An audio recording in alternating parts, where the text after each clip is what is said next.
नमस्कार प्रिय दर्शकों, धर्मशास्त्र बाइबल के अध्ययन में आप सबका स्वागत है। दोस्तों, आज हम पहला शमूएल अध्याय 5 वचन 1 से 12 पर चर्चा करने जा रहे हैं। इससे पहले कि हम वचन पर चर्चा करें, आइए हम कुछ अंश पढ़ते हैं। यहाँ लिखा है, फलिस्तियों ने परमेश्वर का संदूक एबनेजर से उठाकर अशदोद में पहुंचा दिया। फिर फलिस्तियों ने परमेश्वर के संदूक को उठाकर दागोन के मंदिर में पहुंचाकर दागोन के पास रख दिया। दूसरे दिन अशदोदियों ने तड़के उठकर क्या देखा कि दागोन यहोवा के संदूक के सामने औंधे मुंह भूमि पर गिरा पड़ा है। तब उन्होंने दागोन को उठाकर उसी के स्थान पर फिर खड़ा कर दिया। फिर अगले दिन जब वे तड़के उठे, तब क्या देखा कि दागोन यहोवा के संदूक के सामने औंधे मुंह भूमि पर गिरा पड़ा है और दागोन का सिर और दोनों हथेलियां देवड़ी पर कटी हुई पड़ी हैं। इस तरह दागोन का केवल धड़ समूचा रह गया। इस कारण आज के दिन तक भी दागोन के पुजारी और जितने दागोन के मंदिर में जाते हैं, वे अशदोद में दागोन की देवड़ी पर पाँव नहीं रखते। तब यहोवा का हाथ अशदोदियों के ऊपर भारी पड़ा और वह उन्हें नष्ट करने लगा, और उसने अशदोद और उसके आसपास के लोगों के गिलटियां निकाली। यह हाल देखकर अशदोद के लोगों ने कहा, इजराइल के देवता का संदूक हमारे मध्य नहीं रहना चाहिए, क्योंकि उसका हाथ हम पर और हमारे देवता दागोन पर कठोरता के साथ पड़ा है। तब उन्होंने फलिस्तियों के सब सरदारों को बुलवा भेजा और उनसे पूछा, हम इजराइल के देवता के संदूक से क्या करें? वे बोले, इजराइल के देवता का संदूक घुमाकर गत नगर को पहुंचाया जाए। अतः उन्होंने इजराइल के परमेश्वर के संदूक को घुमाकर गत में पहुंचा दिया।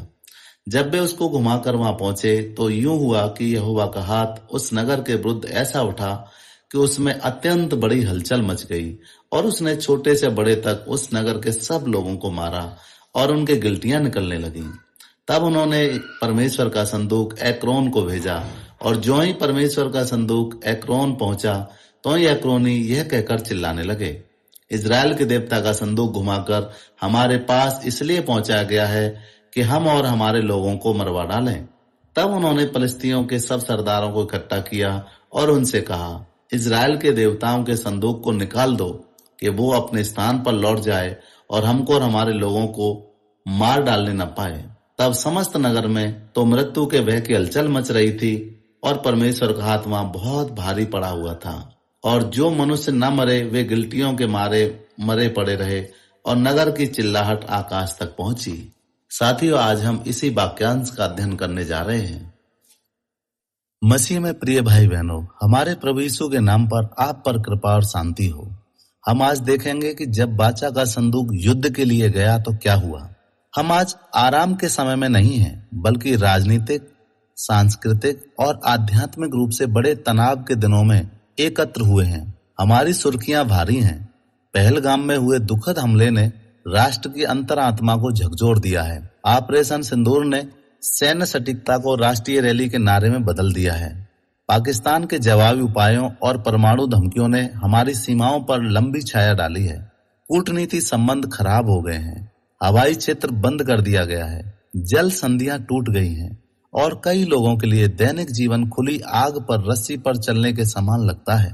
लेकिन मसीहियों के लिए, विशेष रूप से हमारे उत्तर प्रदेश में, जो दबाव केवल बाहरी नहीं है, यह गहरा व्यक्तिगत है। चर्च निगरानी में है, पास्टरों की जांच हो रही है, धर्मांतरण विरोधी कानून को हथियार बनाकर इस्तेमाल किया जा रहा है। उनका उपयोग न्याय को बनाए रखने के लिए नहीं, बल्कि गवाहों को चुप कराने के लिए किया जा रहा है। आप में से कुछ ने पड़ोसियों को शत्रुतापूर्ण होते हुए भी देखा होगा। आप में से कुछ लोगों ने नौकरी छूटने, बेदखल होने या इससे भी बदतर स्थिति का सामना किया होगा। आप पर संदेह की दृष्टि से नजर रखी जाती है, झूठ का लेबल लगाया जाता है, और हर दिशा में आपकी परीक्षा ली जाती है। आप कुछ पूछ सकते हैं, इस सब में परमेश्वर कहाँ है? उसकी उपस्थिति इतनी महंगी सी क्यों हो गई है?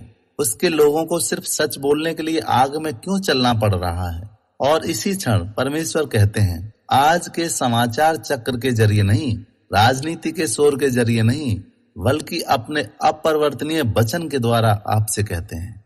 हम वाचा का संदूक, जो कि पृथ्वी पर परमेश्वर का सिंहासन दुश्मनों द्वारा छीन लिया गया और एक बुत परस्ती मंदिर में रख दिया गया, यह हार जैसा लगता है, यह अपमान जैसा लगता है, लेकिन इसके बाद जो होता है वो दुश्मनों के हाथों में कमजोर परमेश्वर की कहानी नहीं है। साथियों, यह एकमात्र सच्चे परमेश्वर की कहानी है जो एक भी तीर चलाए बिना अपने दुश्मनों को कांपने पर मजबूर कर देता है।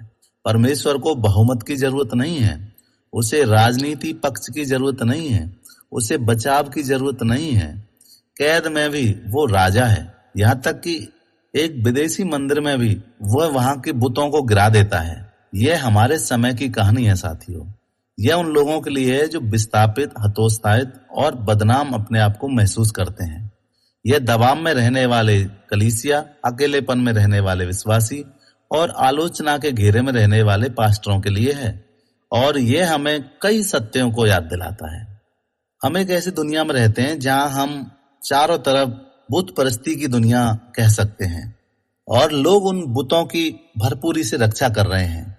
जब कुछ भी गलत होता है तो हम उन बुतों को छोड़कर हर चीज को दोष देते हैं। आपको मालूम बुत परस्ती कितना भयंकर परिणाम लाती है? और लोग पाप से पश्चाताप करने के बजाय बुतों पर दृढ़ विश्वास करने को ज्यादा पसंद करते हैं। ये सत्य केवल प्राचीन फिलिस्तियों पर टिप्पणी नहीं है, ये हमारे वर्तमान क्षण पर परमेश्वर की टिप्पणी है। इसलिए जैसे हम वचन खोलते हैं वैसे ही अपना हृदय भी खोलिए साथियों। युद्धकालीन हमारे देश की आत्मा की आवाज को कलीसिया से बात करने दीजिए, क्योंकि जब संदूक दागोन के मंदिर में प्रवेश करता है तो युद्ध तो समाप्त हो ही चुका था। जब फलिस्तियों ने परमेश्वर का संदूक लिया और उसे दागोन के घर में ले जाकर दागोन के पास रख दिया, फलिस्ती धर्मनिरपेक्ष नहीं थे, वे संशयवादी नहीं थे, वे देवताओं में विश्वास करते थे। उनमें से कई थे, दागोन उनका प्रमुख देवता था, लेकिन उनका एकमात्र नहीं था, उनके पास और भी दूसरे देवता थे। और इसलिए जब उन्होंने बाचा के संदूक पर कब्जा कर लिया तो उन्होंने इसे नष्ट नहीं किया, उन्होंने इसे पालतू जैसा बना लिया और उन्होंने यहोवा के सिंहासन को आध्यात्मिक ट्रॉफी की तरह अपने दागोन के मंदिर में जाकर सजा दिया। और दागोन उस समय का अनाज का देवता था। यह देवताओं को इकट्ठा करना पसंद करना है। यह ईश्वरत्व का खंडन है साथियों, बल्कि ईश्वरत्व को कमजोर भी करता है। बाहुलवाद यह नहीं कहता कि कोई ईश्वर नहीं है, वो ये कहता है कई ईश्वर हैं जो हमारे लिए काम करते हैं। परंतु धर्मशास्त्र ऐसा नहीं कहता। धर्मशास्त्र इस बात को नकारता और कहता है एक ही ईश्वर है। फलिस्तियों ने यहोवा को पूरी तरह से स्वीकार नहीं किया और उन्होंने अस्वीकार भी नहीं किया था, उन्होंने उसे बस संग्रह में जोड़ दिया था। उन्होंने मान लिया कि वो उनके देवताओं के समूह में रह सकता है, वो भी एक ट्रॉफी की तरह हमारे मंदिर में सजाया जा सकता है। लेकिन सुनो, यहोवा प्रतिद्वंदियों के साथ बैठने के लिए शांति से नहीं आता, वो शासन करने वाला है। वो कोई ऐसा ऐप नहीं है जिसे आप अपने आध्यात्मिक फोन में जोड़ लें और ऑपरेटिंग सिस्टम में जोड़कर अपने आप में कहें कि एक और ऐप हमारे मोबाइल में जुड़ गया है। साथियों, दागोन के साथ यहोवा का एक जो विचार है वो देखिए क्या है। निर्गमन 20:3 में लिखा है कि मेरे सामने तुम्हारा कोई दूसरा ईश्वर नहीं होगा। परमेश्वर की पहली आज्ञा कोई सुझाव नहीं है, यह बहुलवाद के खिलाफ युद्ध की घोषणा है। यह परमेश्वर का कहना है कि मैं इस अपनी महिमा को किसी के साथ साझा नहीं करूंगा। आधुनिक युग में यह बुत परस्ती में एक बहुत बड़ी चुनौती है। प्रिय मित्रों, हमें फलिस्तियों पर हंसने में जल्दबाजी नहीं करनी चाहिए, क्योंकि उनका पाप हमारे बीच में रहता है। हम गहरे बाहुलवाद की भूमि में रहते हैं। हमारे शहर में बहुत से मंदिर हैं जो बुत परस्ती के लिए जाने जाते हैं। हमारी गलियों हजारों देवी देवताओं के नाम से गूंजती हैं। उत्तर प्रदेश और पूरे भारत में धर्म हर जगह और सब कुछ है, लेकिन यहाँ एक मोड़ है साथियों। मसीहों के लिए खतरा नहीं है, हम मसीह को नकार देंगे ऐसा नहीं है, बल्कि लोग सोचते हैं कि हम इसे पालतू बना लेंगे, अपनी कंट्रोल में ले लेंगे और हम जैसा चाहेंगे वैसा मसीही लोग करेंगे। आपको ये बताया जाता है कि यीशु मसीह का अनुसरण आप कर सकते हैं, बस उसके साथ साथ हमारे भी रीति रिवाज हैं उनको भी फॉलो करो। यीशु के लिए गाएं, लेकिन परिवार में जो दूसरी विधियां हैं पूजा की सिद्धांत, उनमें भी भाग लें। क्रूस पर आप विश्वास कर सकते हैं, लेकिन अपने पूर्वजों का सम्मान करें। मसीह की आप आराधना करें, लेकिन त्योहारों की भागदौड़ में भी जाएं, वहां भी अपना सर झुकाएं। यह धार्मिक स्वतंत्रता नहीं है साथियों, यह बिल्कुल वैसा ही है जैसे फलिस्तियों ने किया। उन्होंने ये नहीं कहा कि यहोवा दुष्ट है, उन्होंने कहा यहोवा का स्वागत है। लेकिन दोस्तों, यीशु के पास कोई सेल्फ नहीं है, वो हमारे देश के भगवानों के समान नहीं है। वो एक अलग ही शख्सियत है, वो सिंहासन पर विराजमान है और जब वो कमरे में प्रवेश करते हैं तो अन्य बुत उनके सामने गिर जाते हैं, झुक जाते हैं और टूट जाते हैं। आज समझौता करने के लिए कलीसियाओं को प्रलोभन दिया जा रहा है। हमें अपने दिलों की जांच करनी चाहिए साथियों। हमने प्रभु को अपनी इन वफादारियों के बीच एक व्यक्ति बनने की अनुमति देनी चाहिए। क्या वो ऐसा नाम है जिसे हम रविवार को ही केवल पुकारते हैं लेकिन सोमवार को अनदेखा कर देते हैं? क्या वो हमारा उद्धार करता है लेकिन क्या वो हमारा स्वामी नहीं है? हमें याद करने की आवश्यकता है। क्या वो हमारी सांस्कृतिक पहचान का एक हिस्सा है? क्या वो हमारे दिलों का राजा नहीं है? हमारे पास उसके बगल में बुतों को रखने की आवश्यकता नहीं है। साथियों, हम एक और दागोन को स्थापित नहीं कर सकते प्रभु के साथ। मैं हमारे उत्तर प्रदेश के संतों को प्रोत्साहन देना चाहता हूँ। उत्तर प्रदेश के प्रिय विश्वासियों, मैं जानता हूँ कि आप किस दबाव का सामना कर रहे हैं। मैं जानता हूँ कि इस समय आपको बहुत गहरी शांति की आवश्यकता है और ये टकराव का समय है। लेकिन याद रखें, प्रभु ने कभी भी जुड़ने के लिए नहीं कहा। वो कहता है कि तुम अलग किए गए लोग हैं। आप एक ईश्वर में विश्वास करने के लिए कट्टरपंथी नहीं है। आप केवल मसीह की घोषणा करने के अतिवादी नहीं है। आप हैं आज्ञाकारी। आपको प्रभु परमेश्वर के आज्ञाकारी होने की आवश्यकता है। समझौता करने का दबाव तो पुराना है, लेकिन हमारा परमेश्वर बुतों को गिरा देता है। दागोन गिर गया था, इसलिए उन्होंने दागोन को ले जाकर फिर से उसकी जगह पर रख दिया था। इस छवि को अपने मन में कुछ पल के लिए रहने दें। अनाज का देवता दागोन, फिलिस्तियों का गौरव, अपने ही मंदिर में बाचा के संदूक के सामने औंधे मुंह पड़ा हुआ, गिरा हुआ, दीनहीन शक्ति में था। लेकिन पश्चाताप करने के बजाय, जीवित परमेश्वर डरने की बजाय वहां के लोगों ने वहां के बुत को पुनः स्थापित किया। वे दागोन को उठाते हैं, वे धूल को पहुंचते हैं, वे उससे वापस उसको ठीक करते हैं और वहीं पर फिर उसको स्थापित करते हैं। क्या ये पागलपन नहीं? वहां यहोवा की बाचा की संदूक की पावर को उन्होंने नहीं जाना। यही वो है जो मानव हृदय में हमेशा बुतों को जगह देता है। जब वे गिरती हैं, हम उन्हें त्यागते नहीं, हम उनकी मरम्मत करने लग जाते हैं। जब वो टूटती हैं तो हम उनकी सिलवटों को ढक देते हैं। जब वे खोखली और शक्तिहीन के रूप में सामने आती हैं तो हम और भी अधिक उनसे चिपक जाते हैं। क्यों? क्योंकि हमने उनसे प्यार किया है, क्योंकि हमने उन पर भरोसा किया है, क्योंकि उनकी असफलता को स्वीकार करने का हमने कभी साहस दिखाया ही नहीं। साथियों, एक मनोवैज्ञानिक तरीका भी है बुतों के लिए। बुत इसलिए नहीं टिकती क्योंकि वे मजबूत होती हैं, वे इसलिए टिकती हैं क्योंकि लोग उन्हें सहारा देते हैं। फलस्ती पतन की व्याख्या नहीं कर सके, लेकिन क्यों पूछने की बजाय उन्होंने पूछा कि इसे कैसे ठीक किया जाए। अनुग्रह के अलावा ये मानव आत्मा का डिफॉल्ट मोड है जो मर चुका है, उसकी रक्षा करना। बुतों की आज रक्षा करने में लोग लगे पड़े हैं, लेकिन हमारे परमेश्वर अपने आप में सक्षम परमेश्वर हैं। प्रिय मित्रों, हम आज अपनी दुनिया में इसी आवेग को कम करते हुए देखते हैं, खासकर हमारे प्यारे भारत देश में और खासकर उत्तर प्रदेश में। जब अन्याय उजागर होता है, चाहे जाति व्यवस्था में हो, धार्मिक राष्ट्रवाद में हो या राजनीतिक भ्रष्टाचार में हो, प्रतिक्रिया अक्सर विनम्रता नहीं देती बल्कि शत्रुता देती हैं। सत्ता के हाथ बुतों को फिर से उठाने के लिए तेजी से काम करते हैं। जब जातिगत विशेष अधिकार को खतरा होता है तो वो इसे नष्ट नहीं करते, वे इसे दोगुना कर देते हैं। जब सुसमाचार संस्कृति पाप का सामना करता है तो वो स्वीकार नहीं करते, वो इसका विरोध करते हैं। जब सत्य लोगों को असह्य करता है तो वो पश्चाताप नहीं करते, वो प्रतिशोध बदला लेने की भावना रखते हैं। और जब मसीह प्रेम और सत्य में दृढ़ हम रहते हैं, तब वे युग की चाहे वो कितने बुत क्यों ना हो, उनको झुकना पड़ता है। निसंदेह उनको खत्म होना पड़ता है।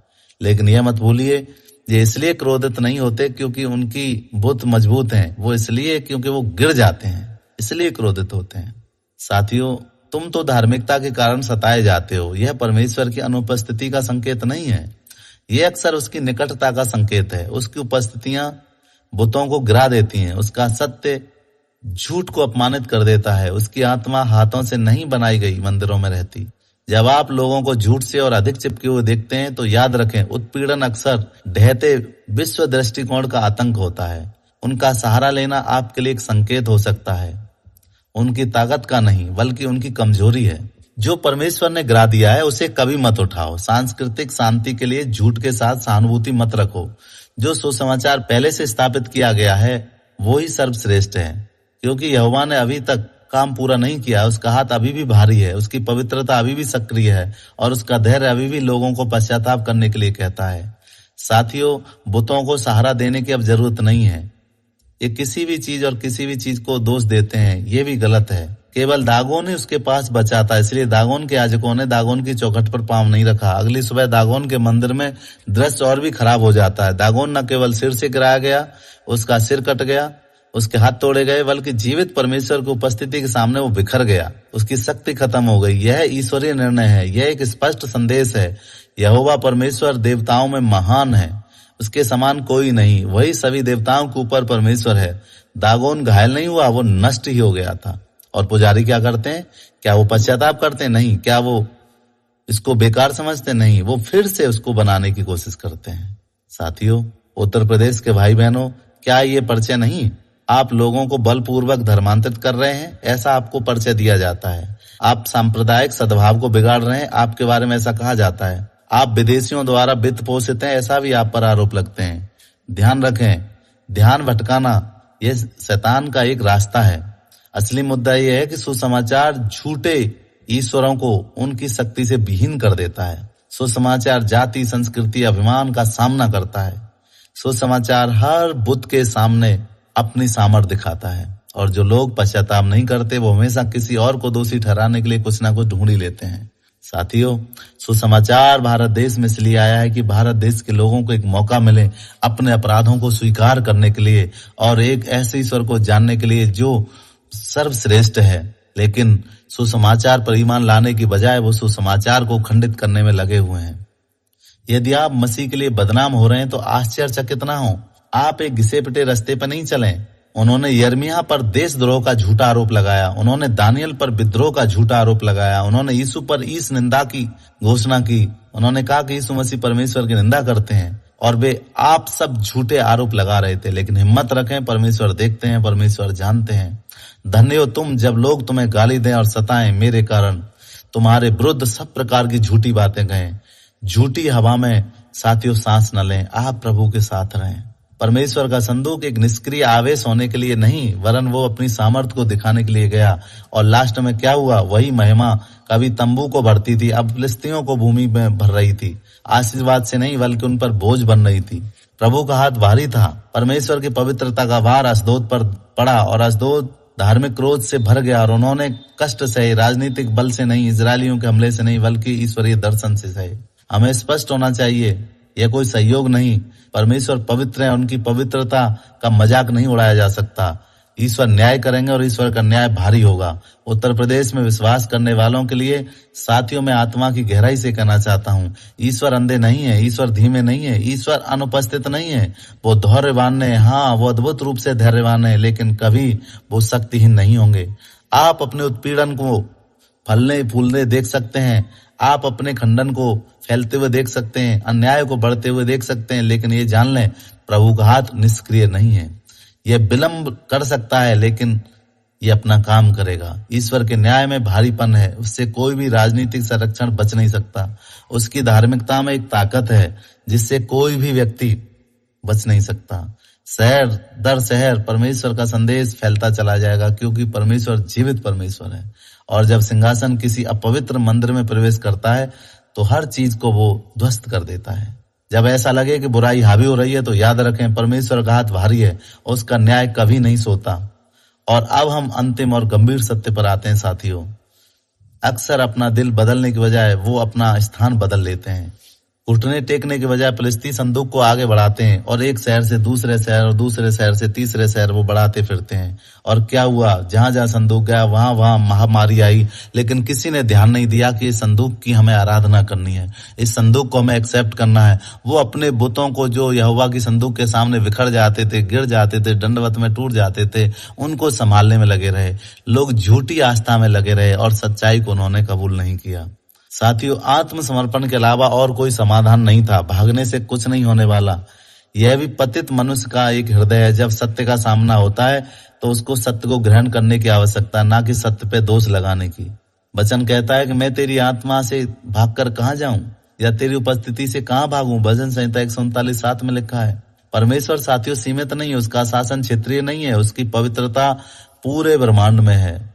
मेरे प्रिय उत्तर प्रदेश के संतों, जब सुसमाचार किसी घर, गांव या किसी परिवार में प्रवेश करता है तो ये बेचैनी पैदा कर सकता है।